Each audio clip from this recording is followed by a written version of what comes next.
Guys, ഇതാണ് kunafa, Dubai kunafa എന്ന് പറയും. ഇത് ഒരു എക്സ്പെൻസീവ് ചോക്ലേറ്റ് തന്നെയാണ്, ഇപ്പോൾ ട്രെൻഡിങ് ആയിക്കൊണ്ടിരിക്കുന്ന ഒരു ഐറ്റം തന്നെയാണ്. ഇത് നമുക്കൊന്ന് അൺബോക്സ് ചെയ്താലോ? ഗൈസ്, ഇതാണെങ്കിൽ നല്ലൊരു മെൽറ്റ് ആയിപ്പോയി. കാരണം എന്ന് വെച്ചാൽ ഇത് കുറേ വന്നേ ഉള്ളൂ. അപ്പം നല്ലൊരു മെൽറ്റ് ആയിപ്പോയി. ഇതൊന്ന് ഫ്രീസ് ചെയ്തിട്ട് നമുക്ക് കഴിക്കാം കേട്ടോ. അങ്ങനെ ഫ്രീസ് ചെയ്തിട്ട് നമ്മൾ ഫ്രിഡ്ജിൽ നിന്ന് എടുത്ത് ഗൈസ് നമുക്കൊന്ന് അൺബോക്സ് ചെയ്ത് നോക്കാം.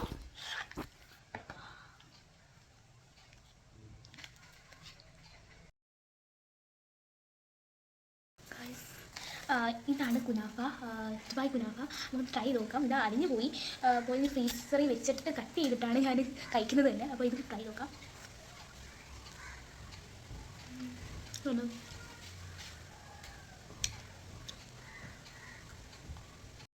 ഗായ്സ്, എനിക്ക് ഒരുപാട് ഇഷ്ടപ്പെട്ടു. ചുമ്മാതല്ല, ഇതിനെ എക്സ്പെൻസീവ് ചോക്ലേറ്റ് എന്ന് അറിയപ്പെടുന്നത് തന്നെ. ഒരു ക്രിസ്പി സ്നാക്ക് കഴിക്കുന്ന ഫീലാണ് ഈ ദുബായ് കുനാഫ ചോക്ലേറ്റ് കഴിക്കുമ്പോൾ തന്നെ.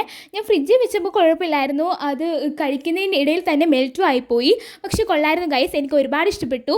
ഇത് പിസ്ത ഫ്ലേവർ ഇഷ്ടപ്പെടുന്നവർക്ക് ഒരുപാട് ഇഷ്ടപ്പെടും ഈ ഒരു ഐറ്റം. അപ്പോൾ ഗൈസ്, ഇത് ട്രൈ ചെയ്യാത്തവരൊന്ന് ട്രൈ നോക്കണം. നല്ല എക്സ്പെൻസീവ് ചോക്ലേറ്റ് തന്നെയാണ്. അപ്പം ട്രൈ ചെയ്യാത്തവർ ഈ ദുബായ് ചോക്ലേറ്റ് ട്രൈ നോക്കണം. അപ്പോൾ അത്രയേ ഉള്ളൂ ഗൈസ്. ബൈ.